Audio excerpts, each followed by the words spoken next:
Hello, everyone. Good afternoon, and welcome to the next installment of the 2021 Virtual Book Talk series, sponsored by the Program in the History of the Book in American Culture here at the American Antiquarian Society. We come to you from the ancestral lands of the Nipmuc tribal community, a community that continues to thrive here in central Massachusetts. I'm Kevin Wisniewski, Director of Book History here at AAS, and it is my pleasure to welcome you here today. With me is AAS Library Assistant Amanda Kondick. Before introducing today's guest, I would like to welcome everyone here today. And for newcomers, I would like to briefly introduce the Society. AAS was founded in 1812 by printer Isaiah Thomas. We are a research library and learned society located in Worcester, Massachusetts. We're devoted to understanding and sharing the history and culture of North America before the 20th century.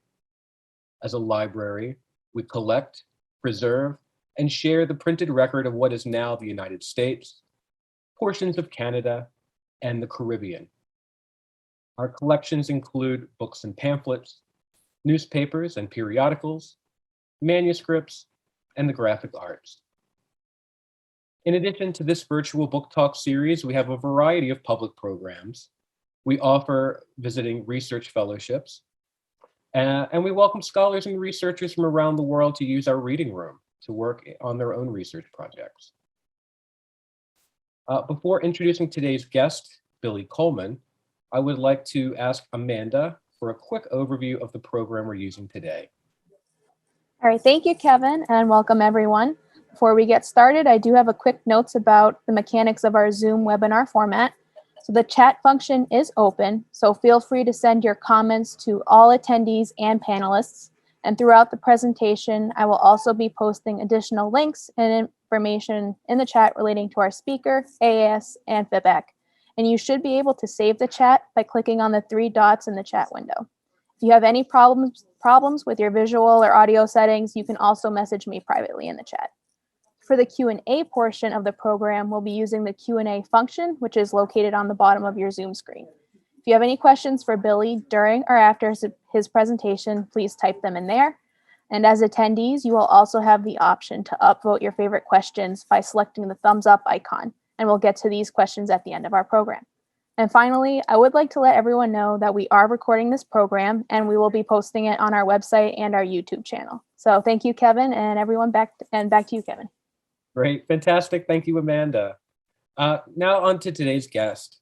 Billy Coleman is here today, and he will focus on his new book, Harnessing Harmony, Music, Power, and Politics in the United States, 1788 to 1865, published with the University of North Carolina Press. Billy Coleman is a postdoctoral fellow in early American history with the Kinder Institute on Constitutional Democracy at the University of Missouri. In addition to Harnessing Harmony, he's authored a number of articles about early American music and politics, published in journals including the Journal of the Early Republic and the Journal of Southern History. His next project, Making Music National in a Settler State, explores the transnational origins of national music in the United States, Canada, Australia, and New Zealand. It is my pleasure to welcome today Billy Coleman.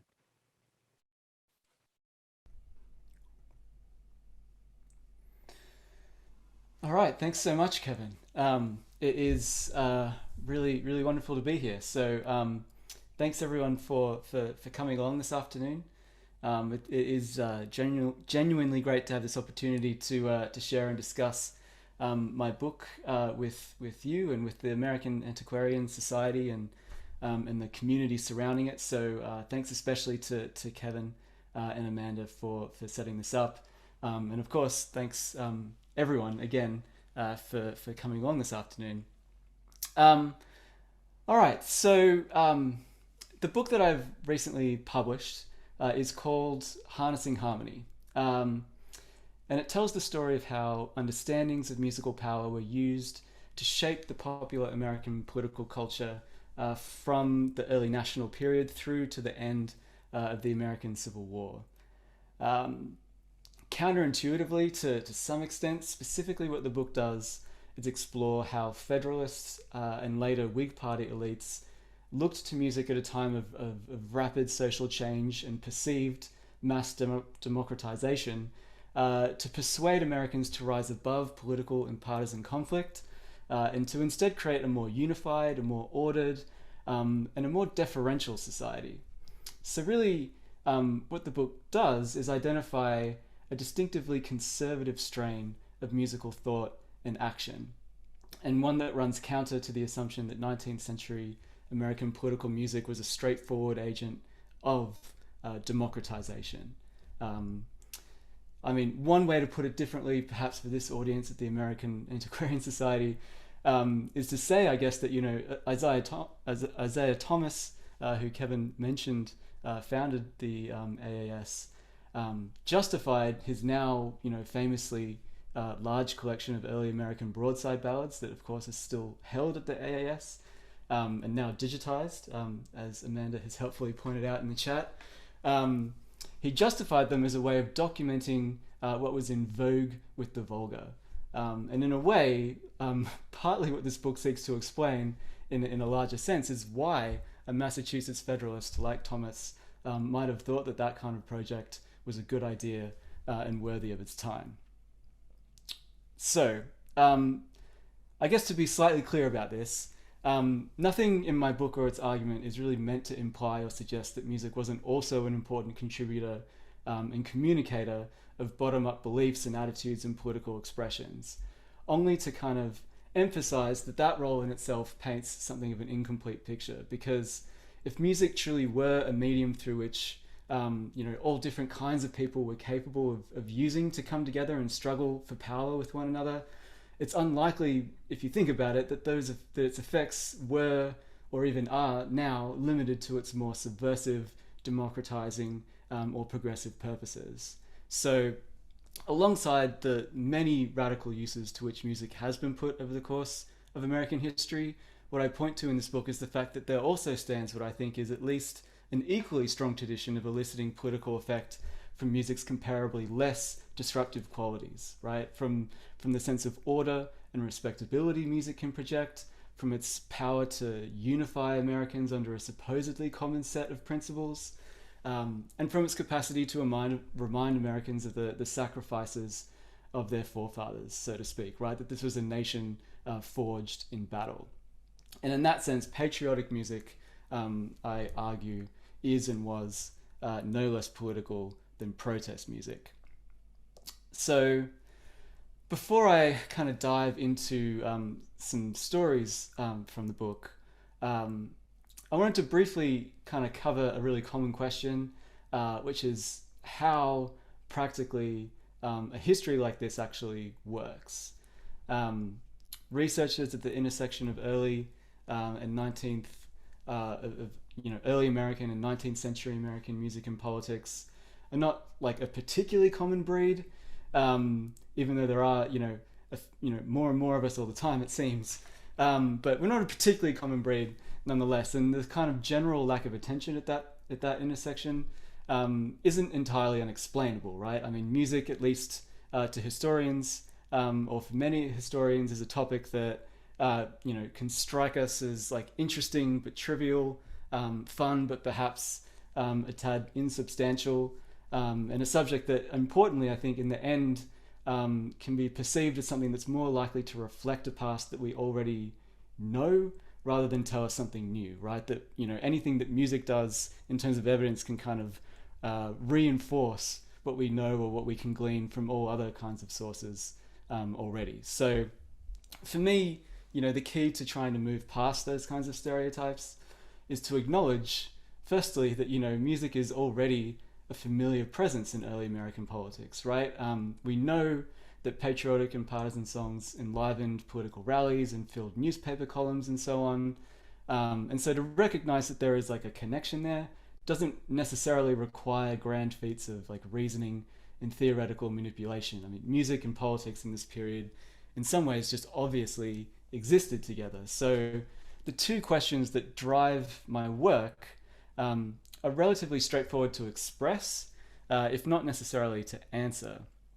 So the first, as you see there, is what motivated music's political use. This is what I wanted to try and understand. And then second, how was its political function understood? So in terms of like method and evidence then, like the most significant things about those kinds of questions is that they encouraged me to direct my research away from detailed analyses of music itself and towards sources that I thought commented more directly on the political logic of its use, right, or the impact of its presence. And so for me, because of this, the types of sources that you see on this slide here, right, personal correspondence, newspaper editorials, meetings from the minutes of musical organizations, which the AAS does hold a few of, diaries, music-specific periodicals, as you can see one of those on that slide. These all feature like more prominently in my work than the actual songs or the melodies or the lyrics that they mention. Now I try not to completely ignore them, but the weight does sort of err towards these kinds of sources than the actual music. And this is honestly not, from my perspective, a value judgment on the relative worth of one kind of evidence over another. What it is that, you know, to show how American ideas about the power of music were used to shape American political experience, what I wanted to do was try to refer to the primary sources that I just thought spoke most directly to that particular task in question, right? To what Americans perceived were the purposes and effects of music in political situations. So it's arguably a distinctively historical approach to music-related evidence, and it's one that I've used in this book to produce an argument about the extent to which elitist ideals lay at the heart and at the origins of American popular politics. All right. So I won't let myself get too carried away with grand pronouncements like that without giving you an example or two to hang your hat on. So my first one is here, right? And it features John Adams. Admittedly, not the first person people tend to think of when it comes to music. But nonetheless, here we are in March 1796, where Adams had become so frustrated with debates over the Jay Treaty, this like diplomatic agreement that worked to effectively ally the United States with Britain rather than France. He becomes so frustrated over these debates that he writes these two letters, right? One to his wife Abigail, and another to his son Charles, which detailed how he longed to wield the persuasive powers of music over congressional debates in the United States and over European politics as well. In both letters, Adams transcribed a verse about the political power of music that an English poet, Alexander Pope, had authored back in 1730 about Amphion, this character from Greek myth that Adams claims to be enamored with, and who is said to have been so convincing a leader that he could assemble the stone wall of Thebes just by the sound of his lyre or his harp. So Pope puts all this a bit more poetically, and you can see where John Adams has copied out this verse himself in the letter that's authored by Pope, the verse. But I'll read it to you here because it's kind of interesting. So as Pope puts it, with his harp, Amphion thus bade wild dissensions cease, and softened mortals learned the arts of peace. Amphion taught contending kings from various discords to create the music of a well-tuned state, nor slack nor stram the tender strings those useful touches to impart that strike the subject's answering heart, and the soft silent harmony that springs from sacred union and consent of things. So the verse suggests that a poet-legislator like Amphion, imbued with the eloquence of music, could harmonize the discord of dissenting voices, soften men to the arts of peace, and govern a people who were unified in consenting to the judgment of their leaders. And this was a sentiment that appealed to Federalists. Not specifically all the time, but it appealed to Federalists not just because they blindly sought power and control over people, though that is admittedly to some extent part of what some Federalists were interested in. But not only that, but because Federalists had these deep fears, right, particularly in the wake of the French Revolution, about the violence and disorder that a truly democratic republic was prone to produce. So without the power of Amphion's harp, Adams complains in his letter, all the best efforts to lead the nation in the right direction were ultimately doomed to fail. An uncomplying world will not regard my uncouth discourses, Adams explained to Abigail, for I have been 30 years singing and whistling among my rocks, and not one would ever move without money. Alas, I am not an Amphion, Adams concluded, but I want his harp. Adams' dream there that musical power could act as a means of social and political control is entirely metaphorical, right? But it does go a long way to suggesting how and why political elites actually did use music in the first decades of the United States. Music was a means of popular mobilization, to be sure, but to Adams's mind it was supposed to be, or ideally was hoped to be, a top-down mechanism. And amongst his Federalist Party colleagues, at least, Adams's take on musical power was very much not unique. The same elite-driven ideal of American democracy had also led Francis Hopkinson to write songs in honor of George Washington already. It would later, as I'll talk about, motivate Francis's son Joseph Hopkinson to write Hail Columbia, and it would inspire Francis Scott Key to pen the Star-Spangled Banner during the War of 1812. All Federalists, right? All distrustful of unchecked popular democracy, and all convinced that a lack of proper deference to an elite set of highly educated, supposedly natural-born leaders was making the kind of harmonious society they felt the revolution had been fought to preserve impossible to maintain. Republicans, the other political party, for their part, did typically contest all this feel-good patriotism in politics from this Federalist music making. So in 1798, for example, we see a veritable musical war breaking out in New York City over a particular rendition of Joseph Hopkinson's Hail Columbia. So here, against the backdrop of an undeclared quasi-war against France and following the passage of the Federalists' Alien and Sedition Acts, which made it illegal to falsely criticize the government that those Federalists happened to lead, a group of 5 Federalist young men had taken to the Battery in New York to sing their favorite, what was called a federal song, Hail Columbia. They were cut short, though, when a much larger number, as it was reported, of boatmen and lowfellows from the wharves and docks volleyed back a competing rendition of the infamous French, and at this point, because of that, in the US, Republican Party associated tune, Ka Ira. Violence follows this, with President John Adams's personal secretary, Samuel Malcolm, suffering the worst of it, being gouged and seized by the throat, apparently with such force that he might have died, save for the assistance of his friends. The next night, 400 Federalists, instead of just 5 or so, rallied in response to these insults and injuries. And the vastly outnumbered Republicans that turned up again were forced to endure those 400 Federalists, marching around and around them, as it was reported, in a military style, repeatedly singing Hail Columbia.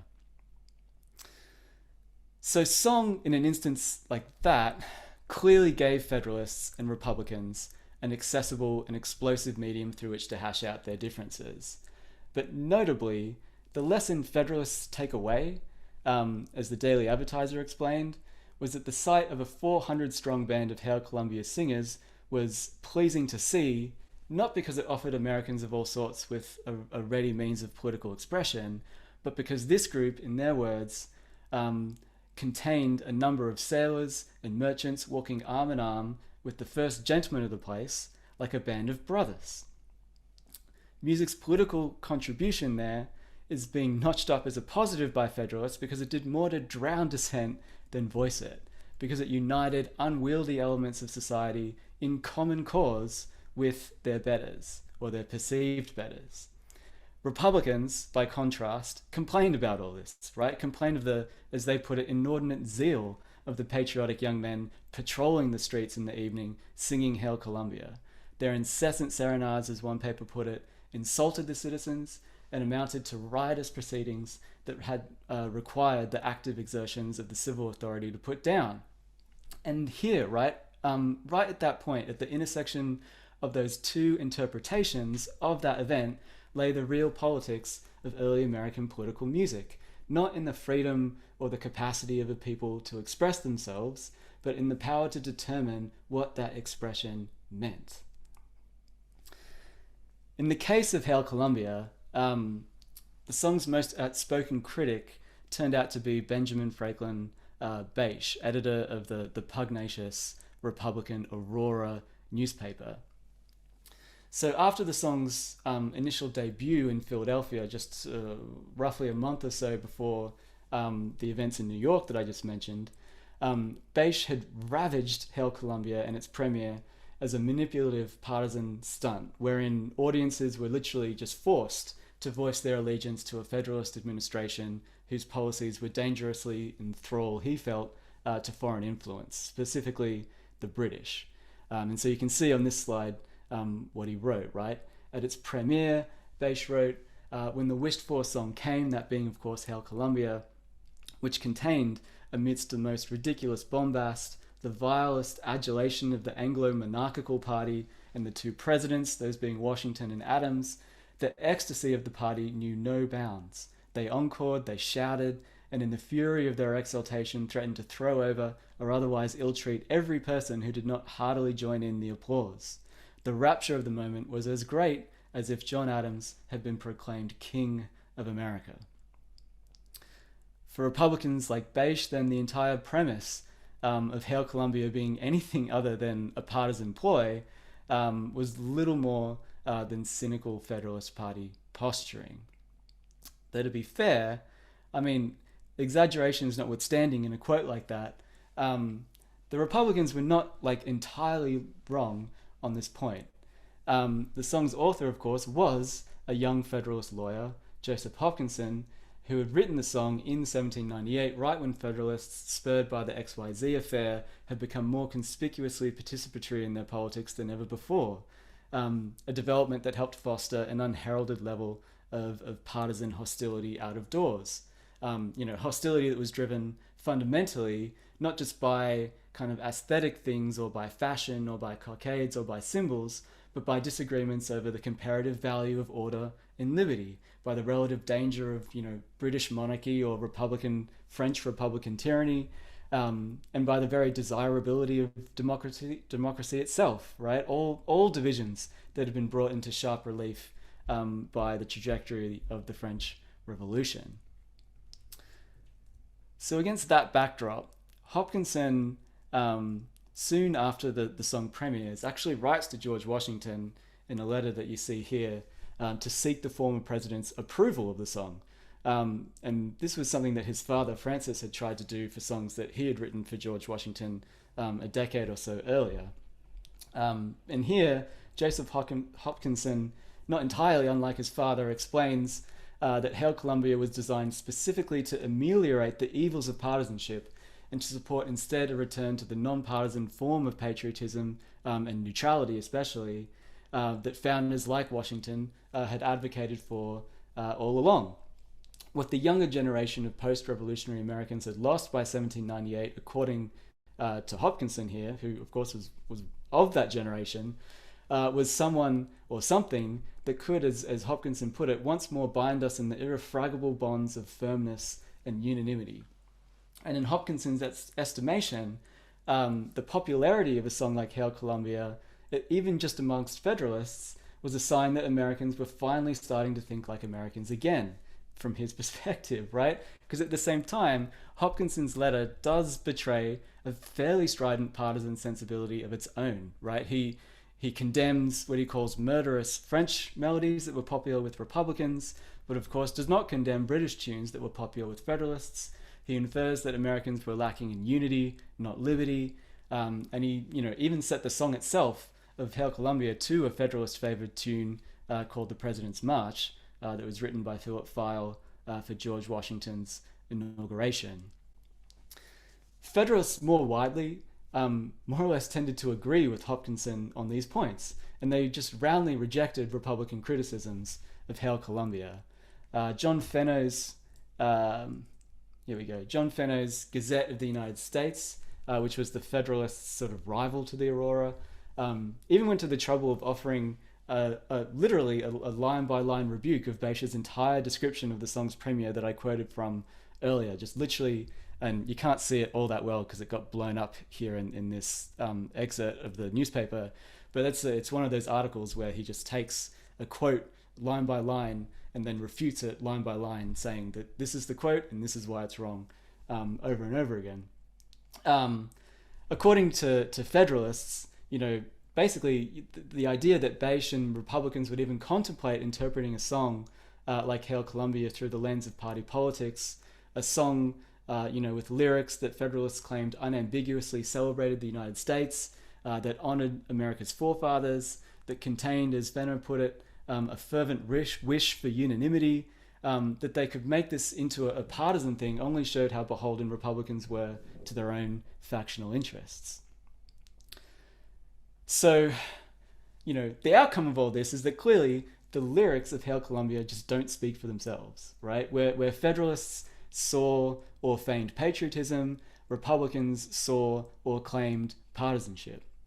And the clarity of that divide derived in part from the fact that the lyrics Joseph Hopkinson authored for it amounted to a clear but thinly veiled expression of Federalist goals and ideology. Like many Federalists, Hopkinson sought a society unified in their respect for elected leaders, and he offered Hail Columbia as a means to that end. I mean, the chorus of Hail Columbia, in that respect, certainly does not mince words in terms of projecting American unity as a precondition for American liberty. This is firm, united, let us be, rallying around our liberty as a band of brothers joined, peace and safety we shall find, right? First unity, then you can have liberty. Meanwhile, the song's verses offer praise, not just as the song puts it, to the immortal patriots of the revolutionary generation who fought and bled in freedom's cause, or even to Washington's great name, which should ring through the world with loud applause, but also to the current chief who now commands, which starts to get things not as obviously unifyingly patriotic, right? The lyrics don't mention John Adams by name, but his image was prominently displayed in early sheet music printings of the tune. And it's really not all that hard to imagine why Republican opponents might interpret a song that explicitly lauds the nation's current president as someone armed in virtue, firm and true, as being at least something that verges on the hagiographic. Hopkinson's later claim that he writes a few decades later that both parties immediately favored Hail Columbia as a song upon its release is like almost laughably untrue. But the thing is that was nevertheless exactly how Federalists had framed its reception all along. Federalists never really considered Democratic-Republican opposition to their government as legitimate. And from their perspective, the popular reception of Hail Columbia just reaffirmed the Federalist belief that Americans would eventually unite in support of their leadership once the public was wise enough to judge them properly. In today's language, right, the Federalist position was basically to say that critics of Hail Columbia were un-American, and therefore their opposition to the song and their opinion in that kind of context just doesn't count, right? The Americans liked it, and other people just didn't count when it came to making that kind of claim. So moving forwards, a few years later, during the War of 1812, another young Federalist lawyer would again look to music to try and combat what he considered to be yet another partisan political crisis.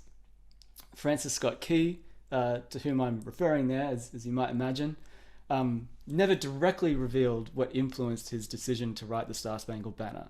He never does this directly, but his political reflections at the time of writing it jar with our common acceptance of the story that had emerged purely from his famous moment of patriotic inspiration while aboard a British warship at the Battle of Fort McHenry in Baltimore. Leading up to and even after his experience at Fort McHenry, what you find in his correspondence is that Key had become increasingly convinced that a stronger and more unified sense of American patriotism needed to be inculcated in the public for it to accurately judge the common good, right, as opposed to whatever their particular interests were. And accordingly, over the course of the war, Key had been repeatedly advocating plans for establishing what he called an anti-party newspaper, one that, as Key pitched it, would be a fair, honest paper opposing the administration and disclaiming party, right? Which is interesting, right? It's hardly the model of non-partisan patriotism that one might have assumed someone like Key, with his reputation now, had in mind, right? An anti-party paper, of course, that's disclaiming party, but at the same time is devoted to opposing the Federalist administration, or the Republican administration at that point. But, you know, this paradoxically, or you know, like potentially paradoxical position does kind of help reveal the presence of a Federalist-orientated worldview in Key's political understanding. Americans must become better, Key had told his sort of correspondent friend at that point, John Randolph, and now with this newspaper plan, he intended to educate the public in the proper duties of being an independent Republican citizen. Like Hopkinson with Hail Columbia before him, though, Key had no trouble convincing himself that anti-party measures could be used to delegitimize those with whom he disagreed. So, when Key wrote the Star-Spangled Banner, given this background, he clearly intended it to be a patriotic anthem, but the patriotism Key expressed around the time of its composition was just more particular than it was universal. The best way to ensure American liberty was to band together. To argue for one's particular interests was by definition a detriment to the public good. All of which underlines the fact that the Star-Spangled Banner did not emerge out of a single moment of patriotic vision. And Key, of course, is like by no means like unique in the adoption of a partisan, anti-partisan political strategy, as David Wallstreicher would put it, but his use of a musical meter to convey it links him to a through line of Federalists who had considered music an especially desirable way of influencing political debate by ameliorating rather than exacerbating factional conflict. Now again, the political intent of the Star-Spangled Banner is not like wholly apparent in its lyrics or its melody. The lyrics themselves describe, for the most part, Key's eyewitness account of the American defense of Fort McHenry in relatively straightforward, if evocatively patriotic language for the time.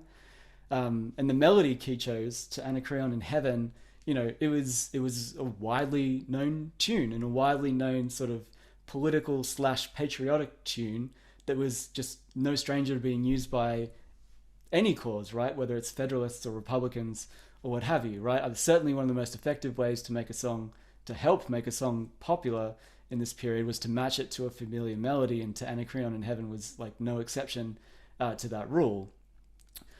But if we're just to take the lyrics and melody of the Star-Spangled Banner at face value then, and conclude that its initial purpose was to be benignly and broadly patriotic, is to overlook the politics of patriotism itself. Americans could agree that patriotism was a virtue, but then, as now, the substance of what that patriotism represents was deeply divisive. In the end, Key's decision to write a patriotic song in that moment was of a piece with his assumption that a non-partisan newspaper would convince Americans to see the wisdom of his own perspective.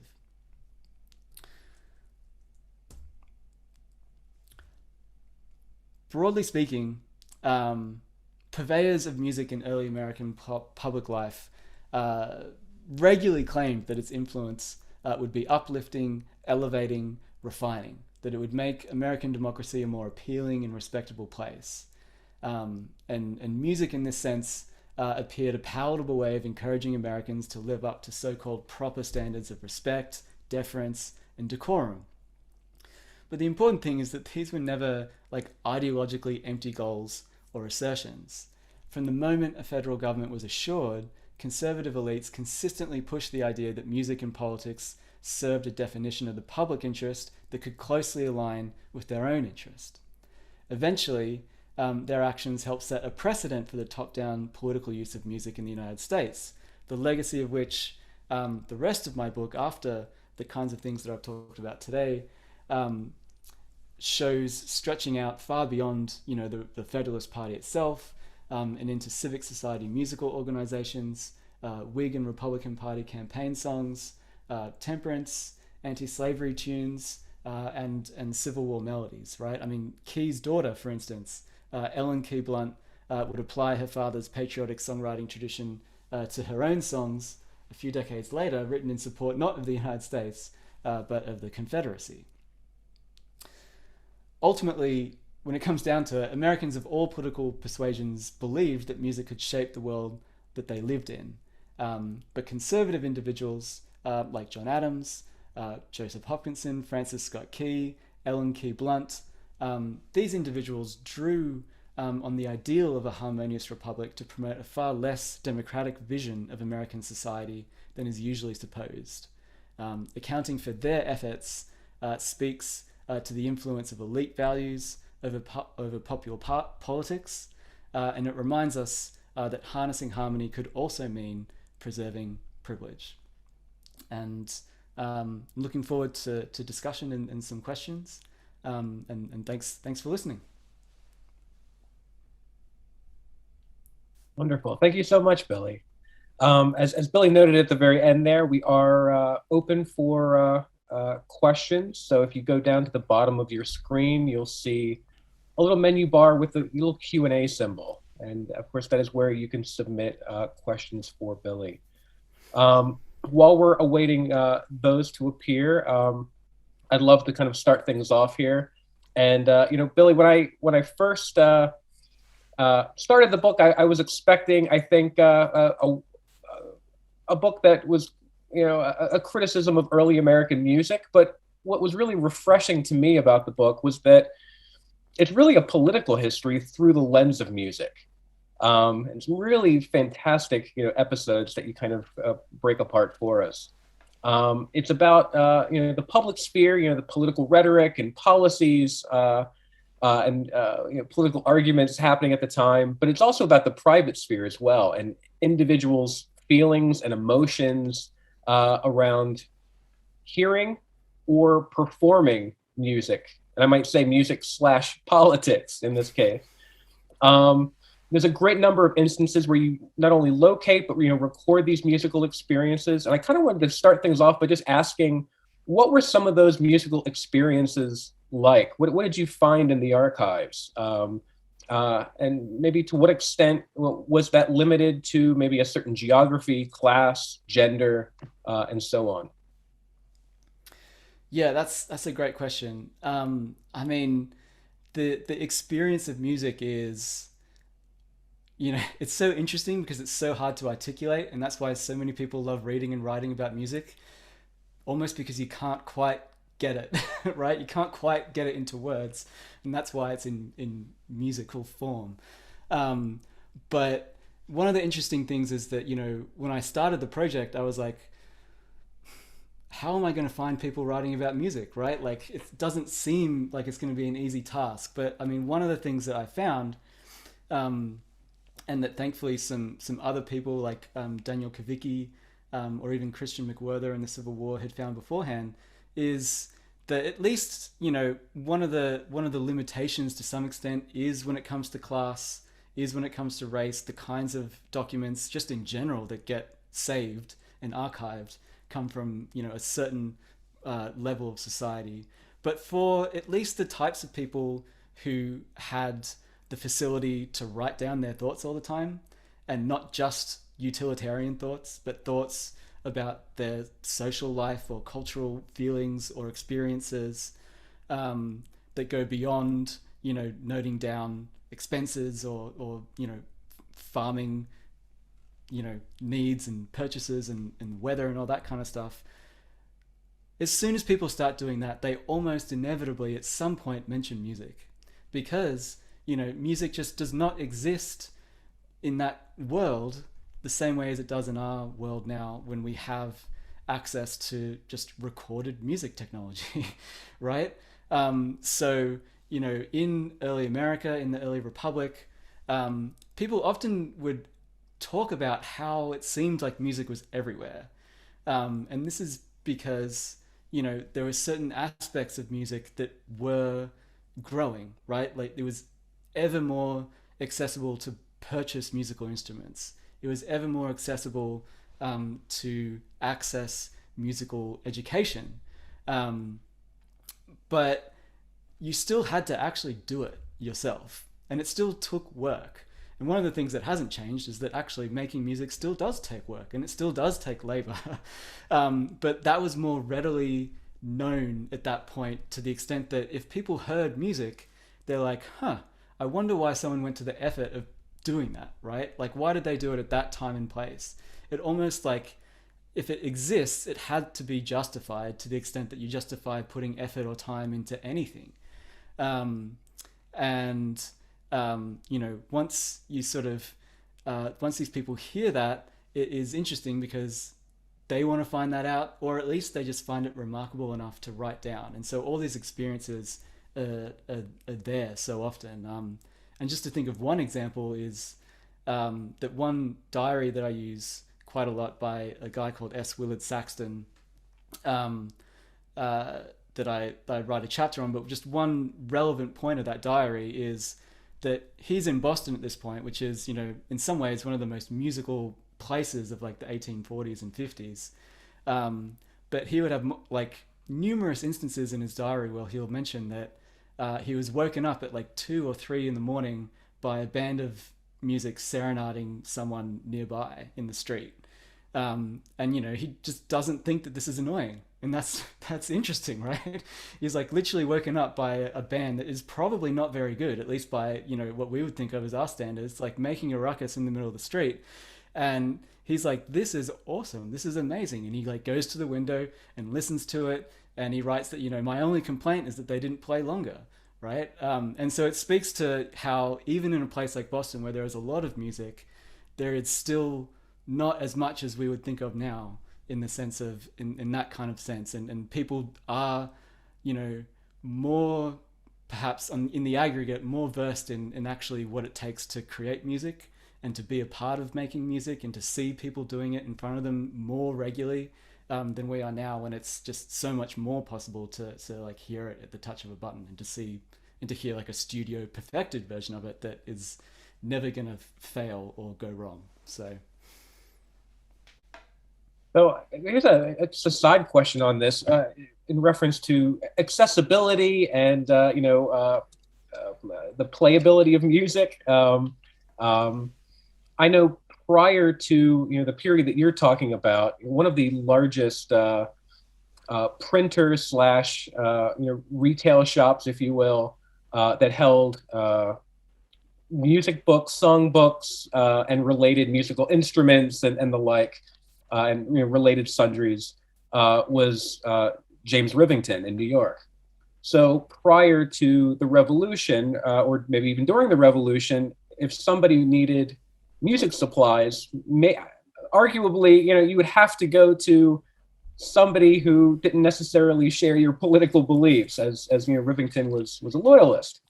Did you find any cases of that, maybe post 1790s, early 19th century, or into the 19th century, where certain printers or certain shop owners kind of had a monopoly over music books, song books, musical instruments, and the like?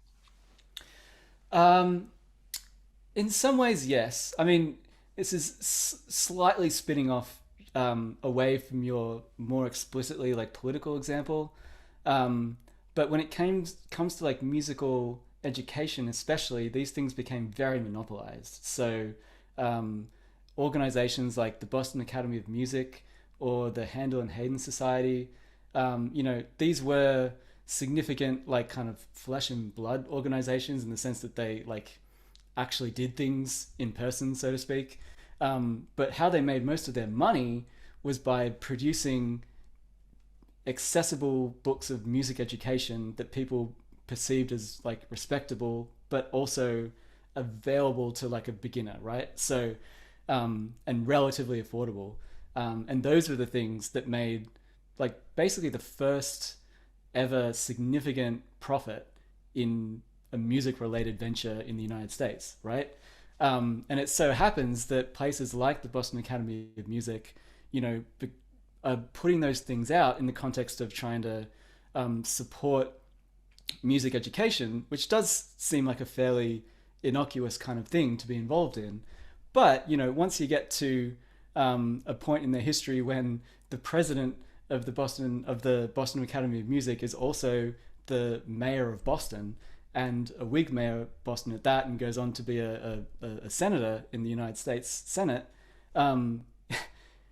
he has a political perspective on this, right? Like, he wants people explicitly to learn how to play music because he is tired of this whole idea that the common man can do anything, right?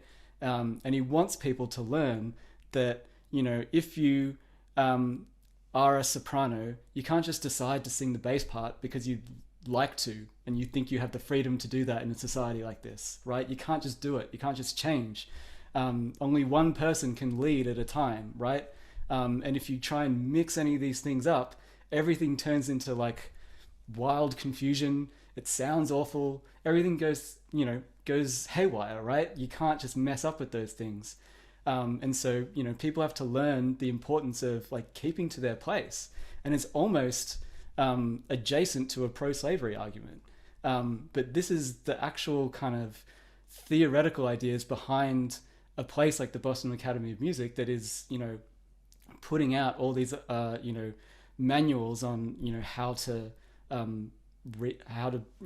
be a proficient musician. And also at the same time, advocating to put music as part of the public school curriculum in Boston for the first time, which they end up doing on the basis of this kind of ideology, which is kind of just at odds of the ideology we have now when it comes to music education, which is typically about facilitating people's ability to, express themselves artistically, whereas this has sort of more of a conservative societal bent to it, right? Thank you. Yeah.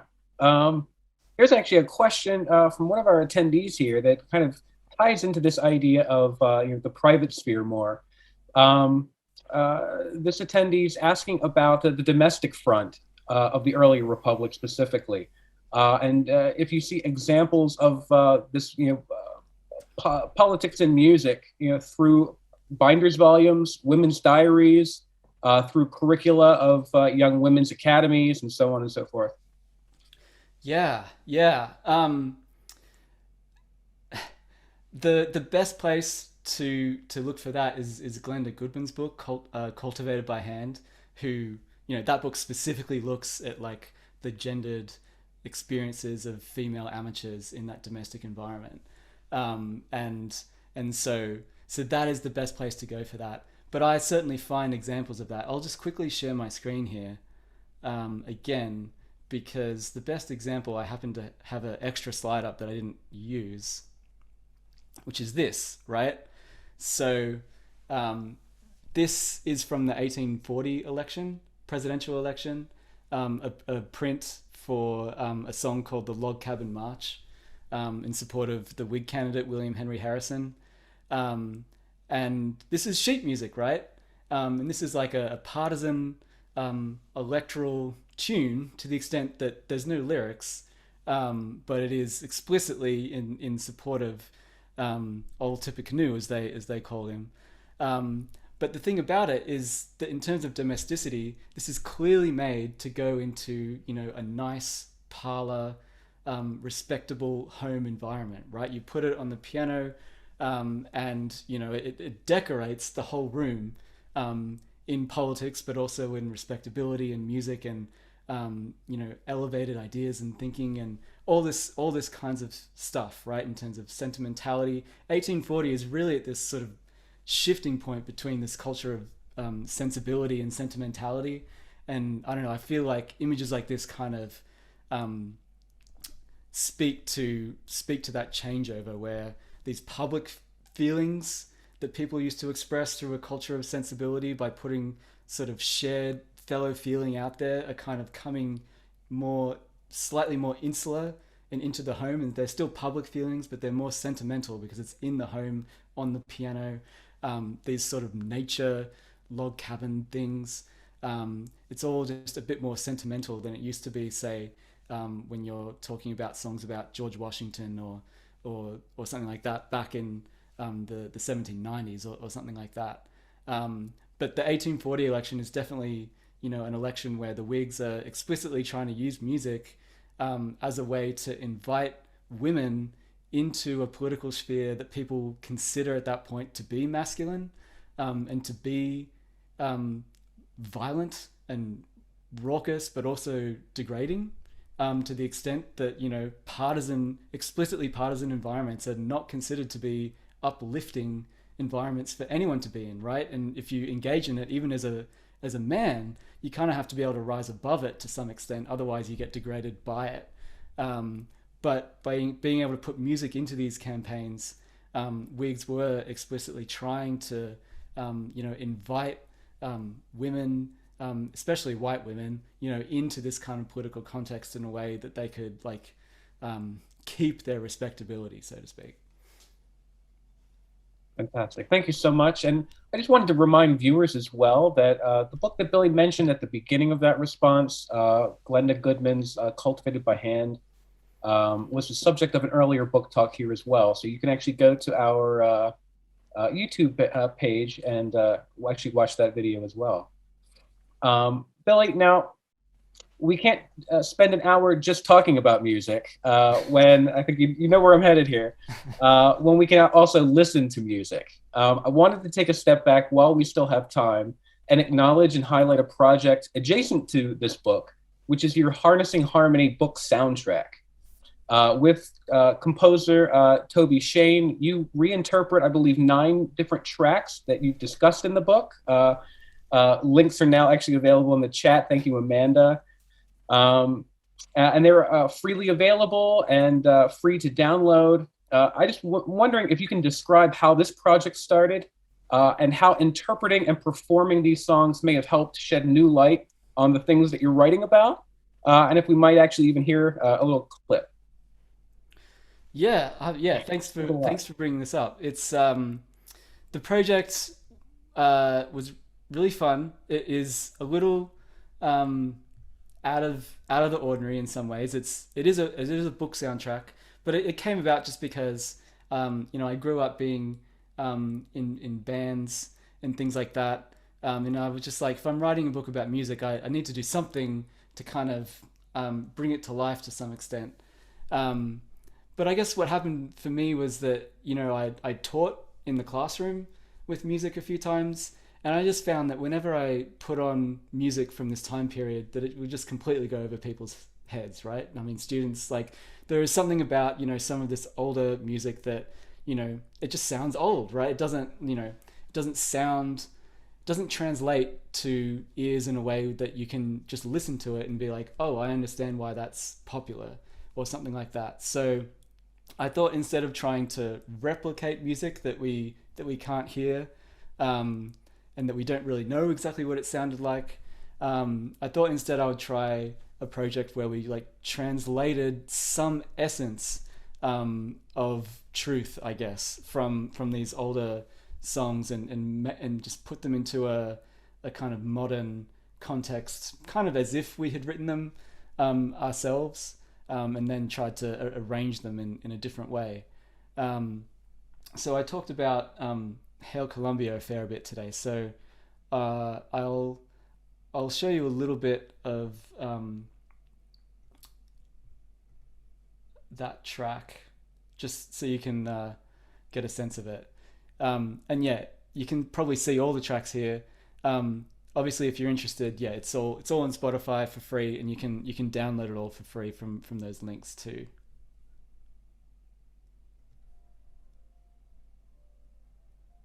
Oops. I probably didn't share the audio.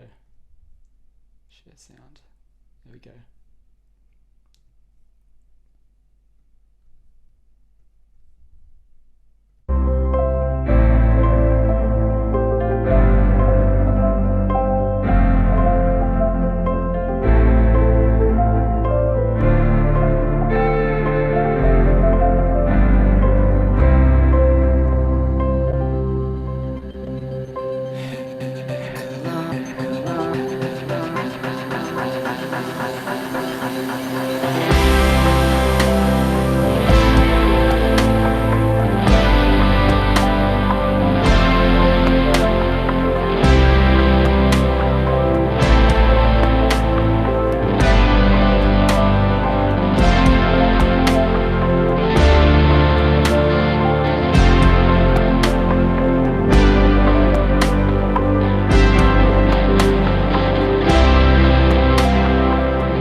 All right, it's a little artistic fade out there. Thank you so much for sharing that.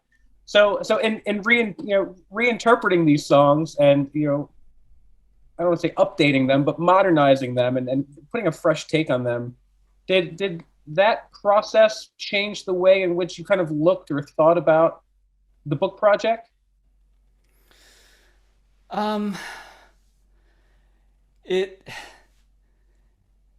It helped me understand a little bit more about what makes that music interesting. We did kind of put this project together over a long period of time, but mostly after the book was finished.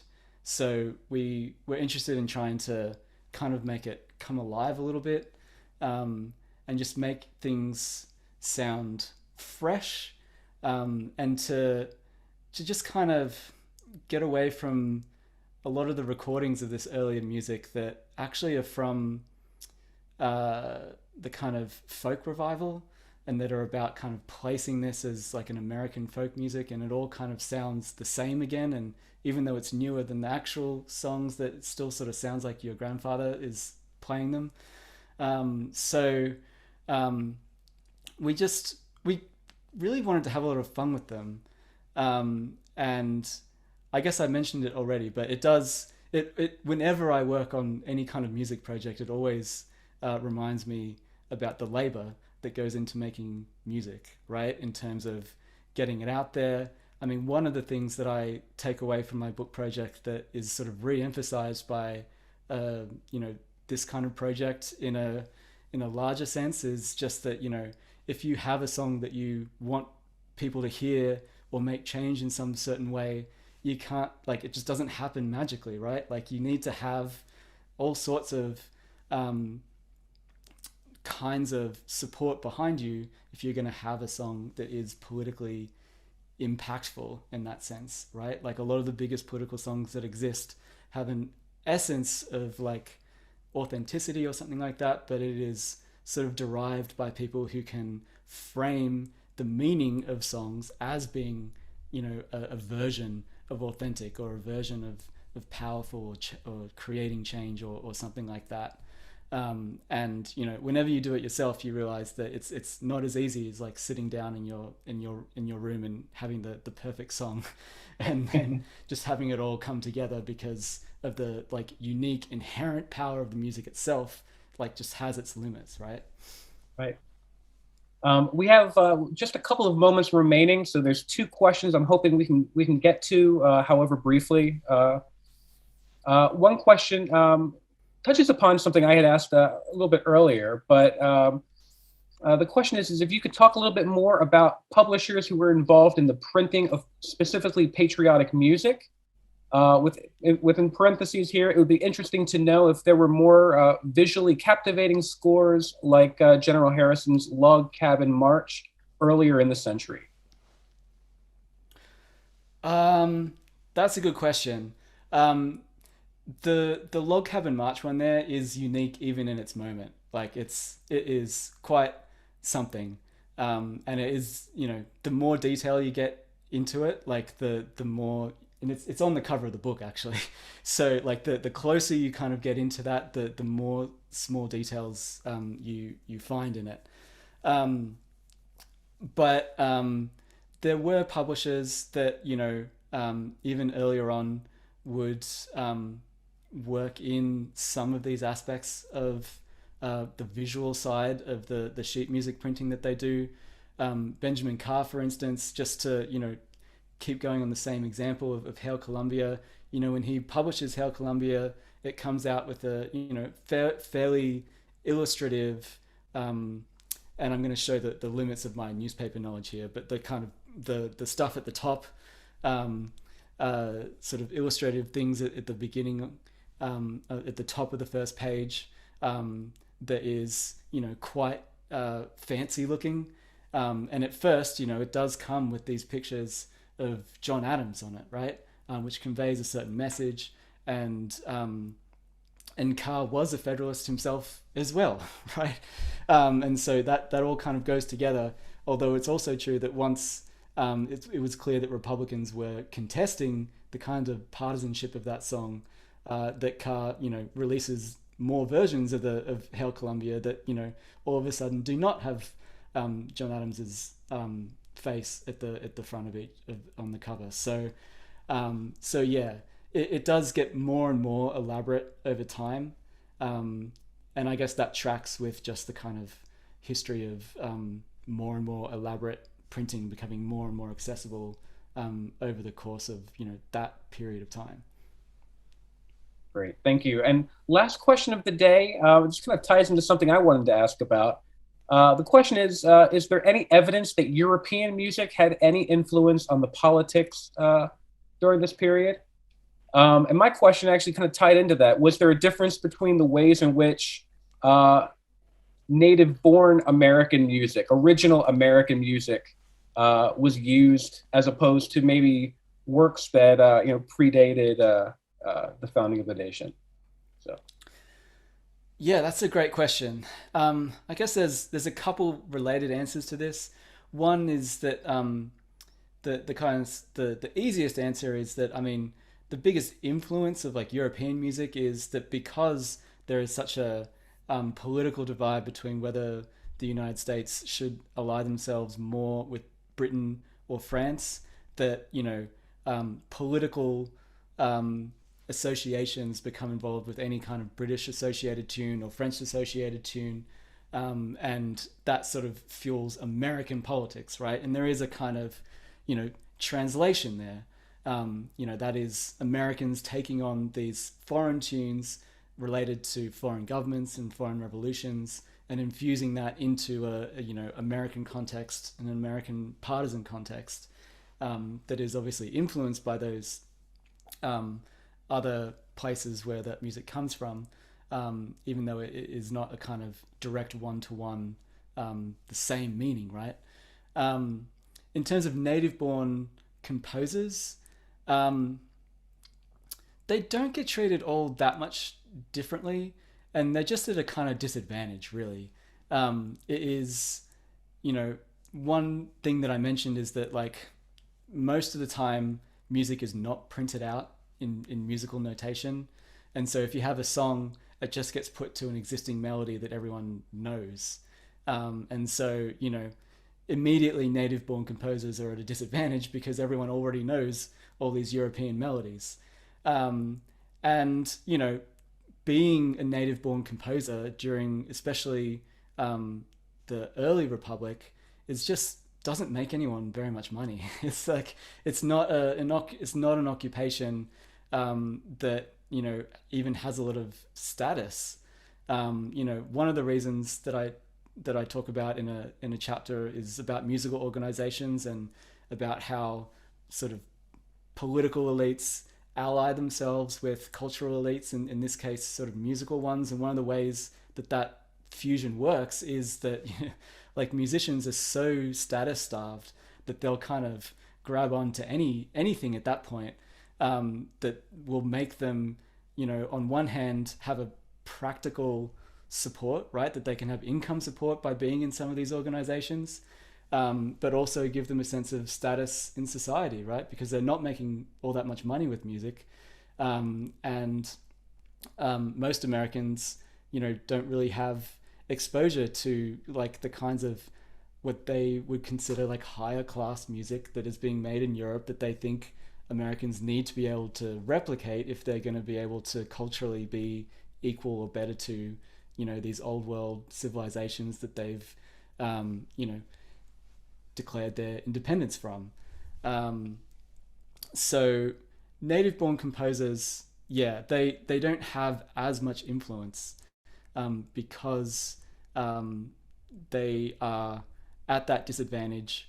And for the most part, if they're trying to come across as learned and high quality in terms of their musicianship and their composition skills, they're tending to sound more like British music or Italian music or French music or whatever it is, right? There isn't a very clear sense of like what American music is meant to sound like as its own distinct thing, especially during the early Republic. And again, that just sort of detracts from their ability to have their own, status in society. So yeah, it's a good question though. Great. Thank you so much, Billy. Again, it's Billy Coleman, and his book is Harnessing Harmony. Again, that link to that book is in the chat, as is, I believe, a discount code for those who are going to purchase it via the UNC Press website. So please check that out. With that, our program concludes today. Again, I'd like to thank Billy for his presentation and all of his time and work. And I'd like to thank all of you for attending. If you look in the chat, you will find a link to our survey for today's program. I hope that you can take a moment and fill that out if possible. It is one way that each of you can shape future programs and future topics of programs. I hope that you'll join us for our next book talk on August 26th, as we welcome Elizabeth Kimball from Drexel University, who will discuss her new book, Translingual Inheritance: Language Diversity in Early National Philadelphia.